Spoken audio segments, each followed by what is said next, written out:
La reine des abeilles. Il y avait une fois deux fils de rois qui s'en allèrent chercher les aventures et se jetèrent dans les dérèglements et la dissipation, si bien qu'ils ne revinrent pas à la maison paternelle. Leur frère cadet, qu'on appelait le petit Nigaud, se mit à leur recherche, mais, quand il les eut retrouvés, ils se moquèrent de lui, qui, dans sa simplicité, prétendait se diriger dans un monde où ils s'étaient perdus tous deux, eux qui avaient bien plus d'esprit que lui. S'étant mis ensemble en chemin, ils rencontrèrent une fourmilière. Les deux aînés voulaient la bouleverser pour s'amuser de l'anxiété des petites fourmis, et les voir courir de tous côtés en emportant leurs œufs, mais le petit Nigaud leur dit, « Laissez en paix ces animaux, je ne souffrirai pas qu'on les trouble. » Plus loin ils trouvèrent un lac sur lequel nageaient je ne sais combien de canards. Les deux aînés en voulaient prendre une couple pour les faire rôtir, mais le jeune s'y opposa en disant, « Laissez en paix ces animaux. Je ne souffrirai pas qu'on les tue. » Plus loin encore ils aperçurent dans un arbre un nid d'abeilles, si plein de miel qu'il en coulait tout le long du tronc. Les deux aînés voulaient faire du feu sous l'arbre pour enfumer les abeilles et s'emparer du miel. Mais le petit Nigaud les retint et leur dit, « Laissez ces animaux en paix, je ne souffrirai pas que vous les brûliez. » Enfin les trois frères arrivèrent dans un château dont les écuries étaient pleines de chevaux changés en pierre, on n'y voyait personne. Ils traversèrent toutes les salles et parvinrent à la fin devant une porte fermée par trois serrures.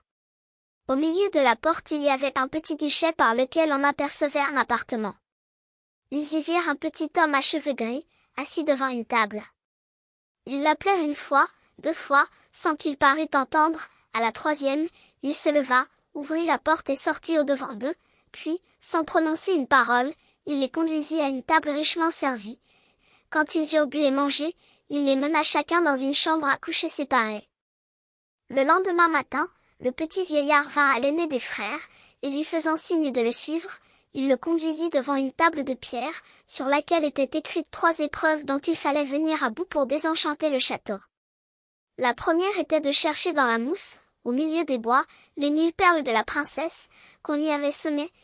Si le chercheur ne les avait pas trouvées tout avant le coucher du soleil, sans qu'il en manquât une seule, il serait changé en pierre.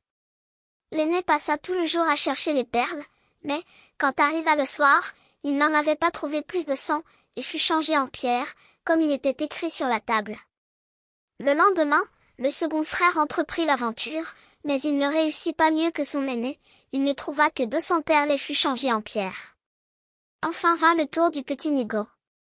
Il chercha les perles dans la mousse. Mais comme c'était bien difficile et bien long, il s'assit sur une pierre et se mit à pleurer.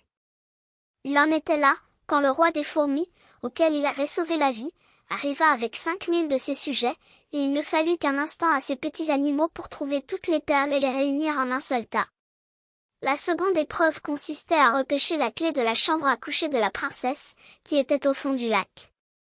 Quand le jeune homme approcha, les canards qu'il avait sauvés vinrent à sa rencontre, plongèrent au fond de l'eau et en rapportèrent la clé. Mais la troisième épreuve était la plus difficile, il fallait reconnaître la plus jeune et la plus aimable d'entre les trois princesses endormies. Elles se ressemblaient parfaitement, et la seule chose qui les distinguait était qu'avant de s'endormir l'aînée avait mangé un morceau de sucre, tandis que la seconde avait bu une gorgée de sirop, et que la troisième avait pris une cuillerée de miel. Mais la reine des abeilles que le jeune homme avait sauvée du feu vint à son secours, elle alla flairer la bouche des trois princesses, et resta posée sur les lèvres de celle qui avait mangé du miel, le prince la reconnut ainsi. Alors, l'enchantement étant détruit, le château fut tiré de son sommeil magique, et tous ceux qui étaient changés en pierre reprirent la forme humaine.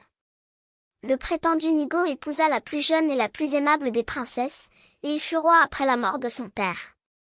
Quant à ses deux frères, ils épousèrent les deux autres sœurs.